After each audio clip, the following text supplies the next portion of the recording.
Thanks for your patience, everyone. This is Lauren from the Museum of Natural and Cultural History, and welcome to Archaeology for the People, the museum's 2020 virtual archaeology talks. I'd like to start this evening by recognizing that the museum and the University of Oregon are located on Kalapuya Ilihi, the traditional indigenous homeland of the Kalapuya people. We recognize and honor all indigenous people who continue to call the Willamette Valley home. Tonight is the second of our fall archaeology talks. If you missed last week's presentation, you can watch it on the museum's YouTube channel. That's youtube.com/UOMNCH. During this evening's program, you can use the Q&A and chat feature here on Zoom to reflect on the talk or add your thoughts, to engage with other viewers, and to ask questions of our speaker. I'll be collecting your questions and we'll get to as many as we can at the end. I'll also be dropping a link to a brief survey in the chat box here on Zoom. I'd appreciate it if you could take just 1 or 2 minutes to fill it out, and your feedback helps us improve future virtual museum programs. So before we get to this evening's talk, I want to share just a couple of upcoming programs with all of you. Next Wednesday, November 4th, yes, the day after Election Day, I will be right here on Zoom, joined by Christopher Hendon, UO Professor of Chemistry and Biochemistry, for the museum's monthly Ideas on Tap program. We'll hear how to brew the perfect cup of coffee. Then on Thursday, November 19th, I'll be joined by Carrie Marie Norgard, Ryan Reed, and Joe Scott for a discussion of local concerns about fire danger, forest management, and the role of climate change in the wake of the Holiday Farm fire. The panelists will explore how the revitalization of Indigenous fire science could help transform our relationship with wildfire. I hope you can join us for these talks. Finally, if you are able, we're asking that you please consider making a secure, tax-deductible donation of $5 to $10 at the web address listed on the screen to help keep museum programs like this one accessible to all. That's giving.uoregon.edu/MNCHgift. Your donation directly supports the museum's educational programming, bringing science and culture adventures to Oregonians of every age and in every corner of the state. Thank you. And with that, it's now my pleasure to introduce our speaker for this evening, Dr. Ayana Flewellen. Ayana is an assistant professor of anthropology at the University of California, Riverside. She is also a co-founder of the Society of Black Archaeologists and a board member of Diving with a Purpose. Her research and teaching interests are shaped by and speak to Black feminist theory, historical archaeology, maritime heritage conservation, public and community engaged archaeology, processes of identity formation, and representations of slavery. She joins us this evening to talk about her research at Estate Little Princess on the island of St. Croix. Welcome. Thank you. Thank you so much, Lauren, and the University of Oregon's Museum of Natural and Cultural History for this opportunity to share more about my archaeological work on the island of St. Croix at the Estate Little Princess. Let me share my screen.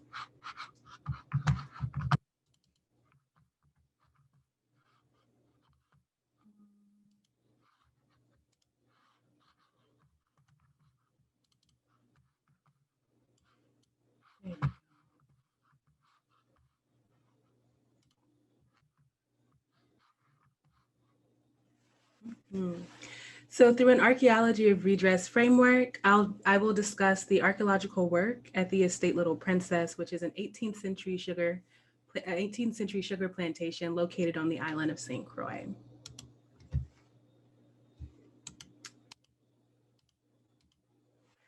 So the Estate Little Princess Archaeology Project is really a byproduct of the Society of Black Archaeologists.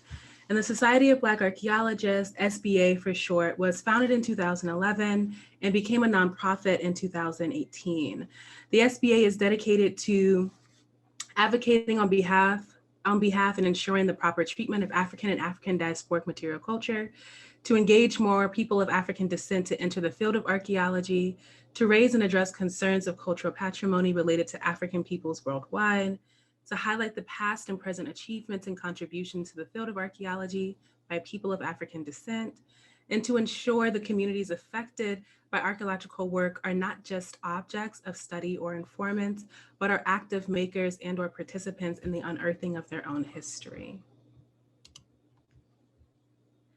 The SBA has a number of ongoing projects at the moment. The first being a year-long webinar series titled From the Margins to the Mainstream, Black and Indigenous Futures in Archaeology, which is co-sponsored by the Indigenous Archaeology Collective, the Wintergren Foundation for Anthropological Research, and Cornell's Institute of Archaeology and Material Studies.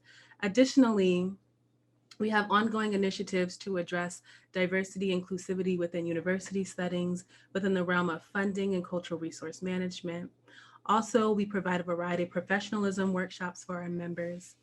And then we also have an ongoing oral history project. We put on conferences, symposiums, have mentorship opportunities. And the focus of this presentation will really center on SBA's sort of mission to create training opportunities for students from underrepresented groups.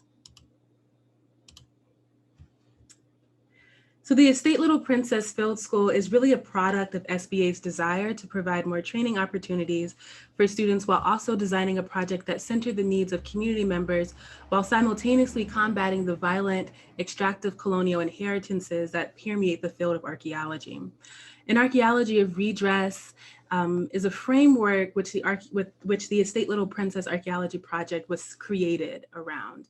And an Archaeology of Redress really concerns itself with not only the ways anti-Blackness as a byproduct of colonialism permeates through archaeological scholarship on the African diaspora, but how those same processes have come to shape the social livelihoods of those descendant and stakeholder communities, as well as the natural environments in which they live. So an Archaeology of Redress really built on the work of community participatory research practices, illustrated most succinctly by Indigenous scholars, as well as vindicationist archaeology frameworks that permeated African diaspora archaeology in the early 2000s. On the ground in St. Croix, an Archaeology of Redress really centers stakeholders in the community as partners in the formation of research design. It centers environmental impact of archaeological work with localized environmental restoration. We work to train local stakeholders in archaeology and heritage practices, while also creating job placement opportunities for participants.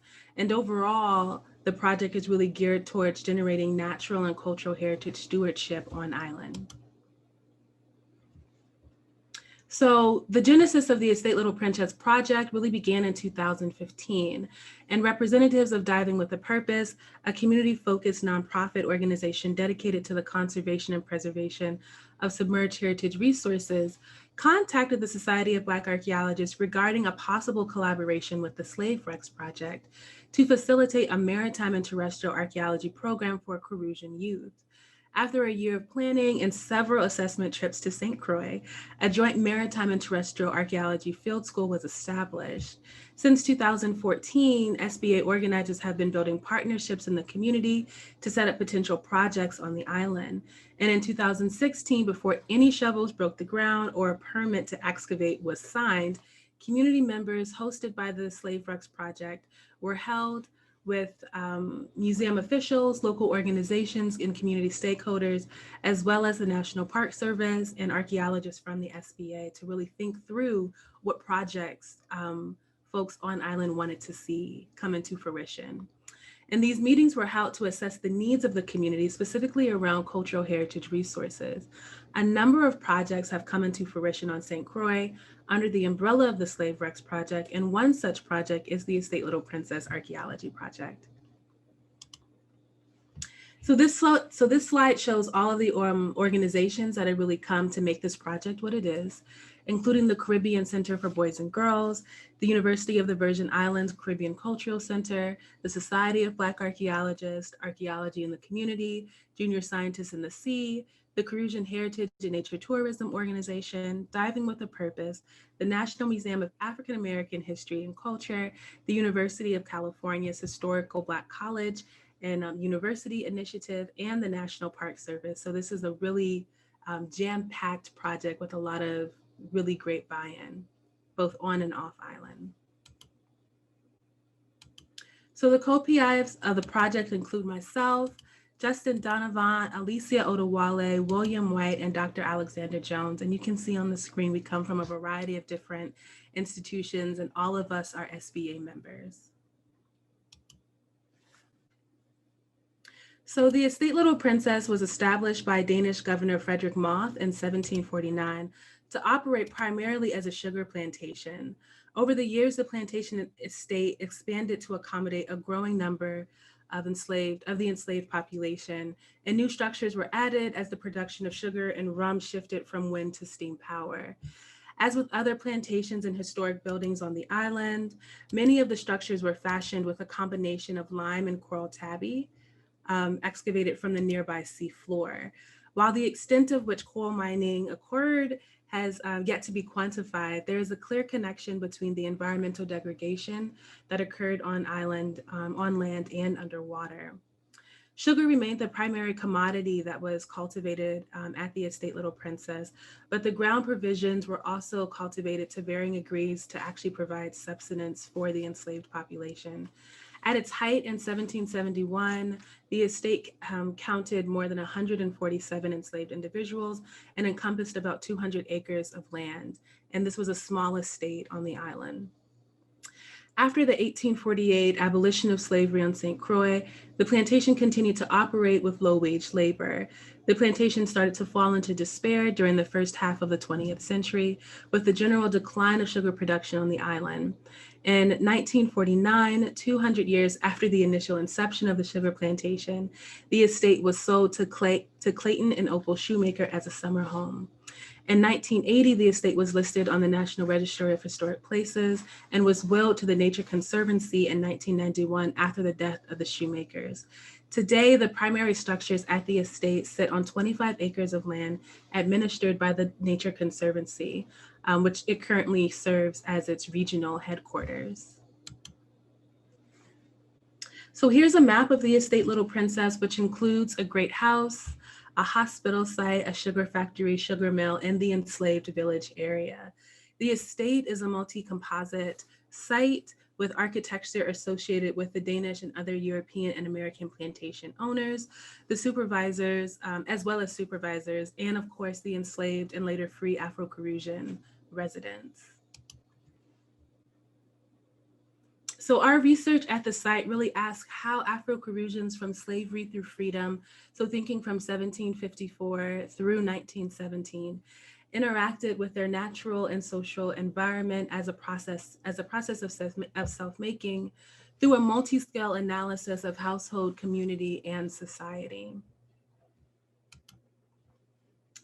And with this question in mind, our research really centered on the past lived experiences of Afro-Crucians at the site, with excavations focusing on the enslaved village area.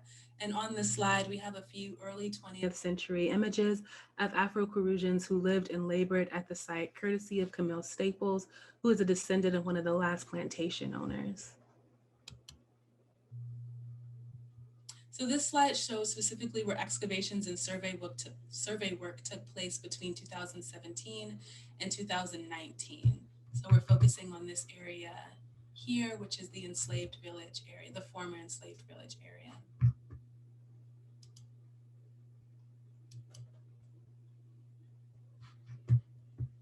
So archaeological investigations at the estate Little Princess enslaved village area began in the summer of 2017. And phase one of the project really involved the completion of a systematic shovel prep survey of the enslaved village area where Afro-Crucians lived and labored during enslavement as well as post-emancipation. The 2018 field season expanded out that initial shovel survey with at its current height, we've uncovered over 14,000 artifacts. However, several probes thus far have only begun to really unearth the material culture pertaining specifically to the era of enslavement and post-emancipation.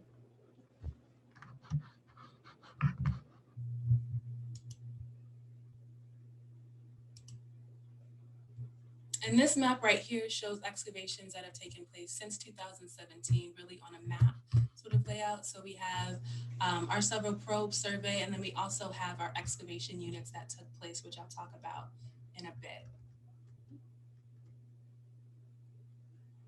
Here we go.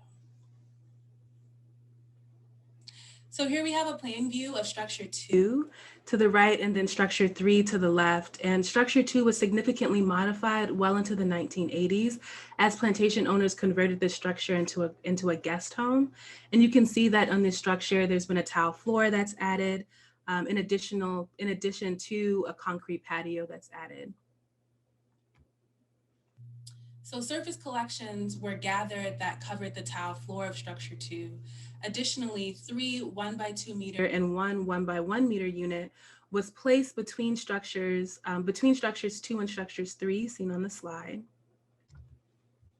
And the structures themselves are 6x3 meter duplexes. And given their small area in conjunction with oral histories, we know that most activities such as cooking, craft production, for instance, would have taken place outside of the actual structures. So we did a lot of work really examining the shared space between cabins. In addition to that, we also have 2 1x2 units that were placed inside of structure 3 to really gauge building construction. And this was designed to really help archaeologists understand how the foundation of these enslaved persons' cabins were built. The current enslaved cabins that we see that are visible on the surface at the estate are not the first generation of cabins that were used, which were initially wattle and daub structures that were built in the 18th century. And little is known about the materials, architecture, and dimension of those 17th century enslaved persons' homes. So excavations inside of structure 3 really revealed that smaller stones were used to flatten the surface upon which larger stones were placed. And this indicates that the cabin builders didn't extend the walls all the way to the bedrock, but instead decided to use compact stones that were stable enough to support the weight of the cabin walls. And here we have units between the structures, which revealed several post holes that were unearthed.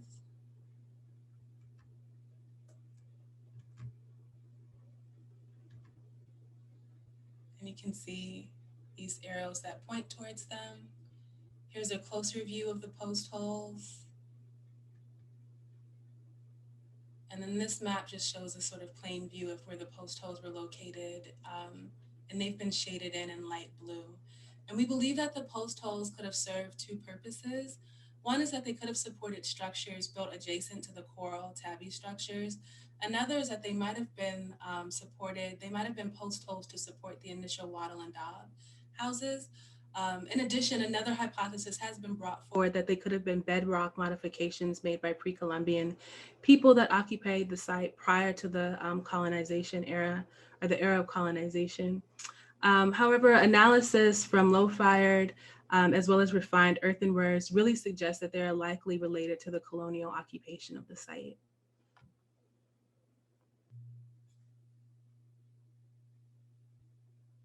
So artifact excavation, so artifact analysis that's occurring at the site. Currently, all of our artifacts are being housed at the University of Tulsa, which is where Dr. Alicia Odewale works. There are plans to relocate the artifact to the University of California, Riverside, which is where I am located, for further analysis. And this is being done until an adequate facility is built on island where the artifacts can be stored. And this work is really happening in partnership with the Digital Archaeological Archive of Comparative Slavery. And we've done a number of trainings with DAX for short at the University of Tulsa. And then in 2019, a number of us actually participated in a longer field training program with them at Monticello, which is where they're currently located. And DAX hosts a digital relational database of excavation and artifact information that can be queried online, making archaeological data on the African diaspora widely accessible.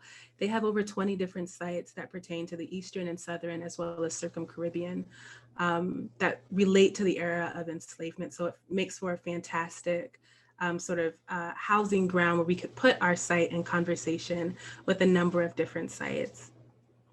So using the DAX database really guarantees that material culture recovered from the estate Little Princess is cataloged and analyzed systematically to allow for intra-site and cross-site comparison, when it also allows for data that's collected to be made widely available to the public. And on the slide here, you see images of myself along with Dr. Justin Donovan, and we also have Gabrielle Miller, who's a graduate student at the University at Tulsa University, working with artifacts from the estate Little Princess in the DAX analysis lab at Monticello. So really returning to the team that really makes up this project, all of us are asking a number of different pointed questions of the sort of research that's coming out of the estate Little Princess. So Dr. Justin Donovan is really thinking about the ecology of slavery. Dr. Alexander Jones is really thinking through K through 12 curriculum development to really talk more about how the era of enslavement is taught on St. Croix. Dr. Elisa Odewale, who has worked on St. Croix for upwards of 7 years now, is really focusing on the differences between urban and rural development and housing structures on island. And Dr. William White is really interested in the genesis of both ideologies around Blackness and whiteness. So he's looking at how Europeans and folks of European descent identified during the era of enslavement, as well as how this history is being discussed in European theaters, so especially looking at how they're talking about this history in Denmark. And then I'm specifically interested in sartorial practices and really thinking about how Afro-Crucians were dressing their bodies for their everyday lives from enslavement through freedom at the site. And on this slide, I have an image of two house servants who labored at the estate Little Princess, and this is a circa 1890 photograph. And the man wears a top hat, trousers, and a button frock.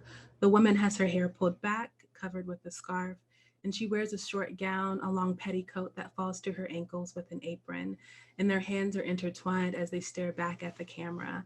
And the back of this photograph, it reads Nana Hetty, about 1890. And during the era of enslavement, and the post-emancipation era in the Danish West Indies, which is a time period really marked by racial servitude, sexual exploitation, and economic disenfranchisement, I really think through how Afro-Crucians were styling their hair with combs, lacing glass beads around their necks, and dyeing coarse cotton fabric with indigo berry and vine sorrel, and fastening buttons to adorn their bodies and really dress their social lives. And less than 50 years after the abolition of slavery in the Danish West Indies, I come to this photograph really wondering how Nana Hetty and her ancestors, as well as her descendants who lived and labored at the estate Little Princess, constituted their existence through everyday quotidian practices of self-making, like dressing the body. And on the slide, we have a couple of the dormant artifacts that have been recovered from the estate. So while the archaeological work at the estate Little Princess is truly exciting, one of the most important aspects of the project is the commitment that all of us have to training high school, undergraduate, and graduate students. So the estate Little Princess Field School has been ongoing for about 3 years and is in partnership with Archaeology in the Community, which is directed by Dr. Alexander Jones. And the program has trained about 45 students from the Caribbean Center for Boys and Girls. In the past 2 years, 4 of the former students have become paid interns for the project. all students that have participated in the 2019 field school have received a paid membership to the St. Croix Archaeological Society.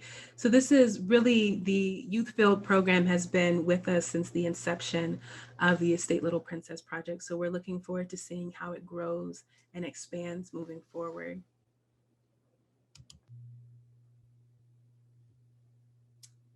And in addition to the youth training program, since 2018, we have an ongoing partnership with the University of California through their Historically Black College and University Initiative, which provides internship opportunities for undergraduate students to partake in a 5-week field school at the site.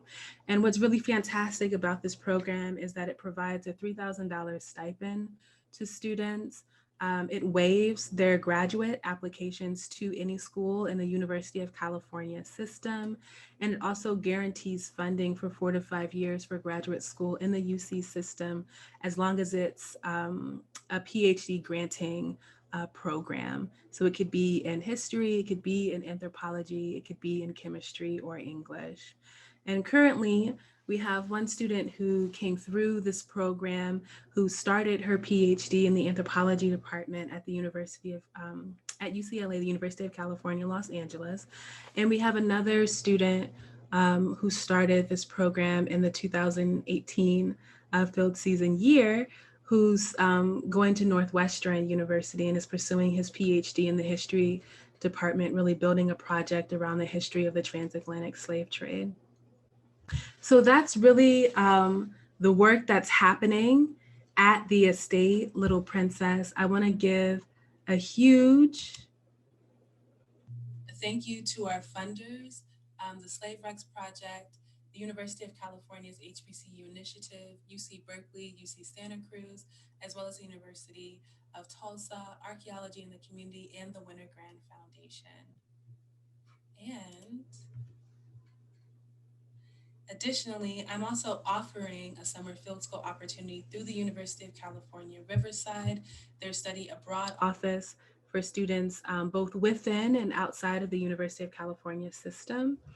And the really great thing about the study abroad office for summer programs is that students are actually charged an in-state tuition price. And the dates, I believe, are June 21st through July 8th. And you can visit international.ucr.edu/study abroad for more information and to apply. And then my one last shameless plug is that the Department of Anthropology at the University of California, Riverside is currently inviting applications to our graduate program in anthropology with a special emphasis on the global Black diaspora for the 2020 and 2021 application cycle. And if you don't know, we're a 4-field department seeking to recruit students with an interest in race, anti-Blackness, the Black queer diaspora, African diaspora archaeology, gender, social justice, and social justice and freedom. And we also encourage international applicants. So that was a sort of rough run through or quick run through of work happening at the Estate Little Princess. And I look forward to answering any questions that folks might have about the work that we're doing. Thank you.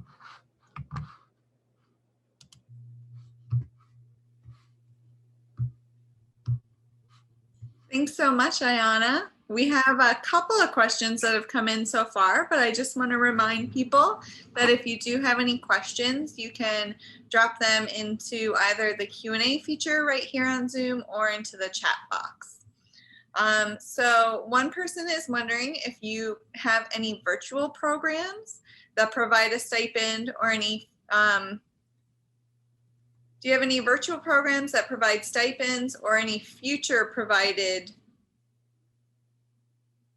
I'm sorry, the wording on this question is a little funny. I think they're wondering about virtual programs with stipends as well as possible opportunities in the future that may or may not be virtual for college students, and what the process for, I would guess particularly the virtual one would be. Yeah, so right now the only field school training opportunity we provide through the Estate Little Princess is the Study Abroad program that's through the University of California, Riverside. If you are a student that attends a historically Black college or university, we do offer a program through the UC HBCU Initiative. So that's a separate program that also works in tandem. We'll be working alongside the study abroad program that's happening in 2021. And there aren't any virtual, there's no virtual curriculum really designed around the project as of yet. But I would suggest that you go to the Digital Archaeological Archive of Comparative Slavery's website, which I believe is dax.org. So DAACS, DCAAS, Lord, .org. And you can really peruse through their digital archive, which provides a number of really exciting sites. You can have a sort of run through with different artifacts that are collected from a number of the sites, like I said, that are throughout the Circum-Caribbean, as well as the Eastern and Southern United States. So that's a really great resource for those who are interested in learning more about African diaspora archaeology, specifically sites pertaining to the era of enslavement in the Americas. So yeah. Thank you. Another person is wondering, what is the coolest thing that you have found at Estate Little Princess? Oh, wow. I think that the coolest thing that I have found at the Estate Little Princess has been toys. Like, we've come across a number of marbles and games, like gaming pieces. And there's something really particular, I guess, special to me for two reasons when I come across sort of like entertainment, artifacts pertaining to entertainment, or artifacts that might speak to the experiences of children at the site, and really thinking about conceptualizations of childhood during that time period, which was marked by so much hardship and violence. And yet people were finding ways to play with each other, build camaraderie with each other, build family with each other, cultivate a form of childhood in communities. So I feel like those particular artifacts always bring a smile to my face. Right, and I feel like a lot of times children are overlooked in the archaeological record, so toys are always a really interesting thing to absolutely, think about. absolutely. Yeah. So this person is off the bat recognizing that it's your colleague's area of study and not necessarily yours, but they're hoping that you can tell us anything about how this work is being received in Denmark. So we actually are building really beautiful connections with scholars who are in Denmark. When we first went down to the Estate Little Princess, we were really focused on the Croix community that was there. And from 2016 to about 2017, 18, there's been more interest, especially after the centennial celebration in 2017 that marked, 100 years since the transfer of the US Virgin Islands from Denmark to the United States. There's actually been a lot of conversation on both sides of the Atlantic regarding this history. So during 2018, when we were down at the site, we actually had a number of really great meetings with Danish scholars through collaborations with the Croix Heritage and Nature Tourism Organization, CHANT, that's run by Frandel Gerard, who's an 8th generation Croix, who has really beautiful connections both on island and is also forging those on the other side of the Atlantic in Denmark. So we've been able to be in conversation with a few scholars there. And they also have, and I'm not too familiar with the project, but there has been an archaeologist who's been awarded a very large budget to then come and do work on the island of St. Croix. And I haven't been in conversation with them, but our colleague, Dr. William White, who does that specific sort of work, looking at the connections between St. Croix and Denmark, has been in conversation with those scholars. So I would say that the conversation is ongoing, and that there have been a number of really beautiful presentations and museum exhibitions, like the Blind Spots exhibition that has occurred in Denmark, as well as really fantastic artwork that's been created by both Afro-Danish and Croatian artists in collaboration with one another. So it's an exciting conversation, and what I've heard of the work, it's only, expanding more and more. Great.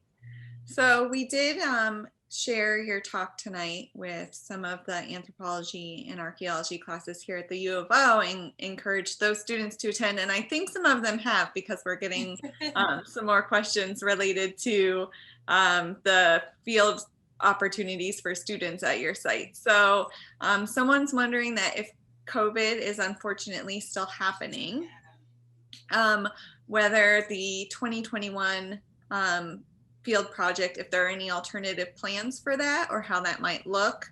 And they're hoping that it does end soon, but just in case they're curious. Yeah, no, absolutely. Like most archaeological projects around the world this season, our 2020 field season was canceled.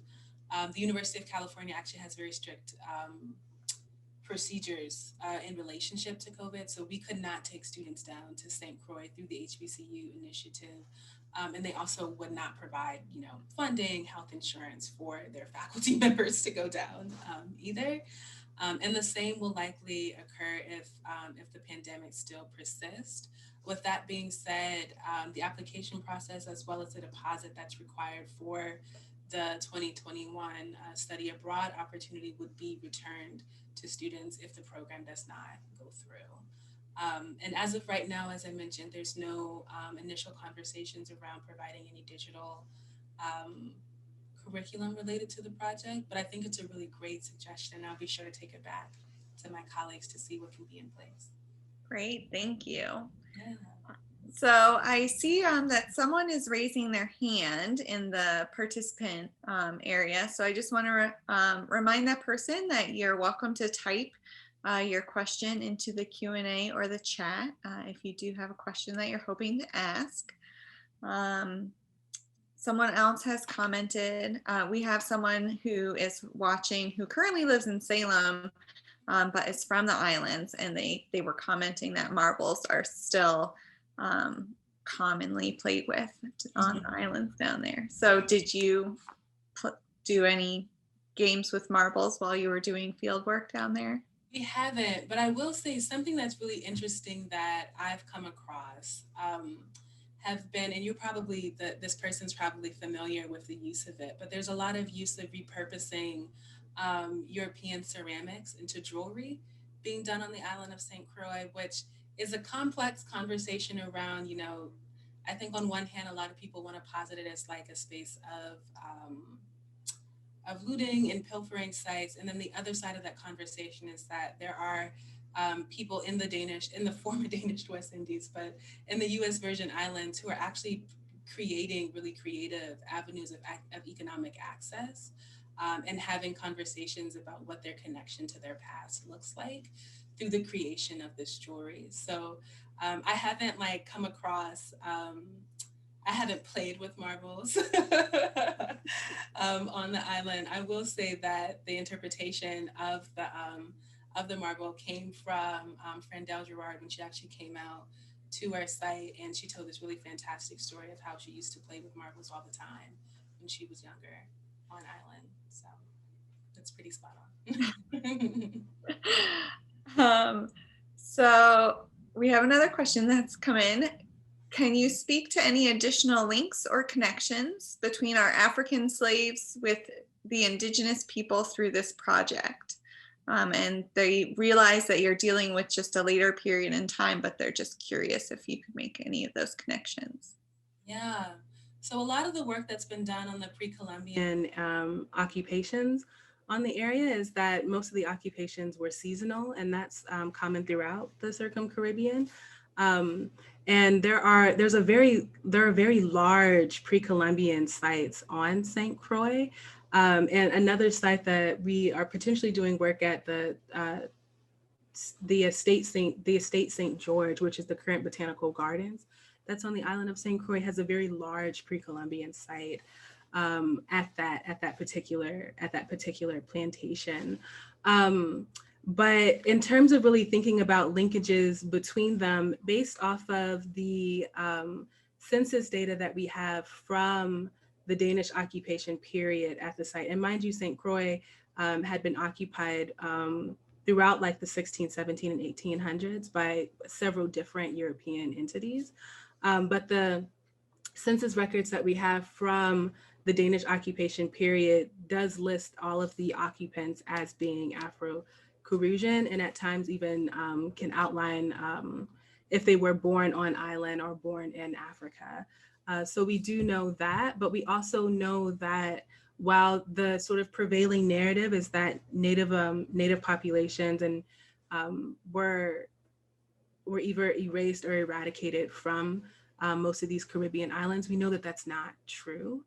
We know that there are spaces throughout, St. Croix, St. John, and St. Thomas that likely housed native populations. And we see that well with like maroon settlements that are occupied. So we know that while colonization was taking place, that the narrative of like the decimation of Native American peoples it's not a true account. And we also have a number of community members. There's a large community on St. Croix that also is from Puerto Rico that talk about the sort of legacy and histories of Taino people on both islands. So there's a resurgence of like that native identification and a pride in that takes place through different sort of celebrations on islands. So it's a complex story that I think people like to assume would be sort of fine-lined and cut, but that's simply not the case. And I think that feeds into James's question around distinguishing between African and indigenous sort of low-fired ceramics that we're finding at the site. And through the use of DAX, which they have really high grade microscopes. One of the images that had Dr. Donovan in it, he was actually using one of them to look at the cross section, so the actual paste of low fired ceramics, which can give you an understanding of what clay sources might have been used, which can distinguish between indigenous and Afro-Crucian wares, as well as form. So that like the actual shape and form that can be determined by sherds that we come across, that can really make a distinguishing factor between indigenous and also Afro-Caribbean pieces. And there's a lot of work ongoing right now through the Digital Archaeological Archive of Comparative Slavery, really looking at low-fired Afro-Caribbean wares throughout the Caribbean to perhaps have a conversation about what trading could have looked like between different islands on various scales. So something that we're really looking forward to is actually doing laser ablation on our low-fired ceramics that we are interpreting as Afro-Caribbean wares to compare them to indigenous low-fired ceramics that we have on island, but also to compare it to other ceramic assemblages that are on St. John, St. Thomas, and the larger Caribbean to sort of see what clay sources are looking at, if there could have been a possible sort of inter-Caribbean exchange or even an inter sort of island exchange between the three islands. So those are ongoing questions that we haven't answered yet. That was such a great segue. I was going to try and throw in the question, but now I don't have to. It looks like, and I'm hoping I'm not missing anyone's questions. I have both the chat and the Q&A going here. Same. Looks like we have one additional question so far, and it's pretty similar to one that you've already answered. But what's the most surprising or perhaps like unexpected, or just to put a little bit of a different spin on it from our toy conversation earlier, thing that you've found at State Little Princess? Yeah, I think looking at the work that Dr. Justin Donovan is doing specifically around the ecology of slavery, he's looking at the ways in which the era of enslavement drastically shifted the landscape of St. Croix, St. Thomas, and St. John, and the larger Atlantic as well. And something that we're coming across when you look at the structures at the estate and then on the island, throughout the island as well, there's a lot of use of large segments of coral that have been mined from the seafloor to really add to the building materials that put together that entire island. So something that we're looking at is really thinking through different sort of techniques for dating the coral, but also seeing the ways in which that coral decimation resulted in sort of erosion along the island coast, which could have prompted worse interactions with like larger storms that came in over the centuries. So there's a lot of conversation that's happening around coral itself and the use of coral.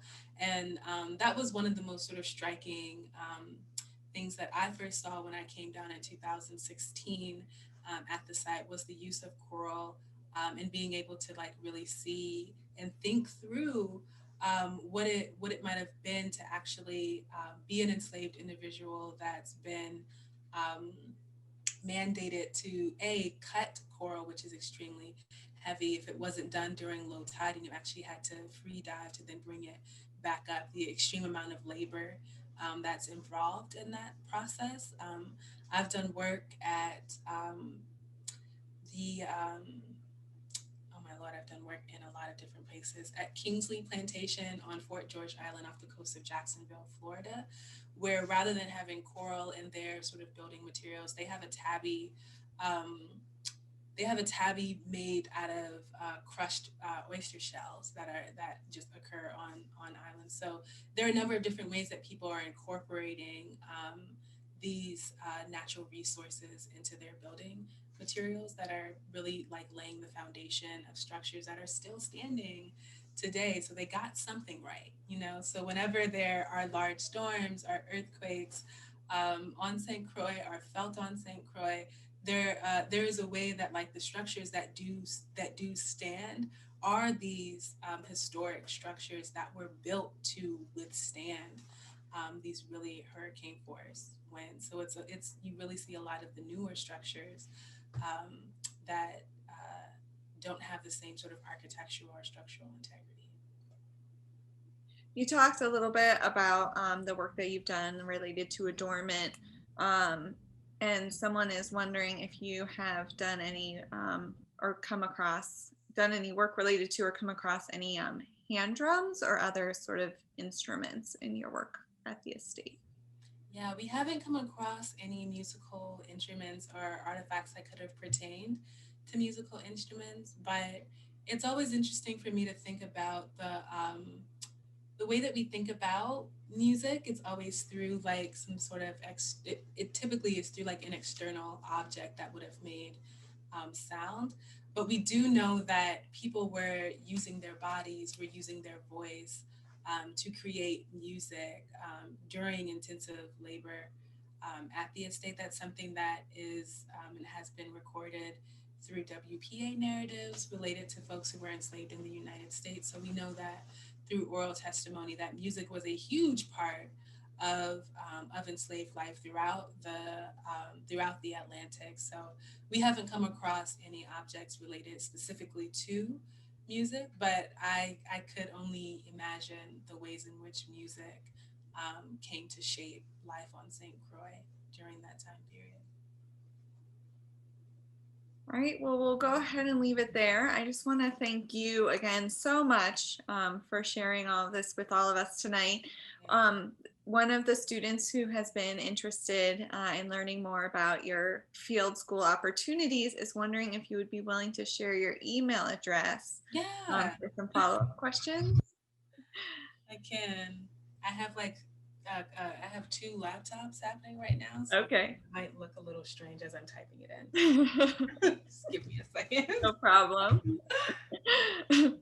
While Ayana is typing her email address into the chat, I just want to remind everyone that towards the top of the chat, I have dropped in that link for the brief survey. It should only take you about 1 minute to fill out. So if you have a chance to do so, I'd really appreciate it.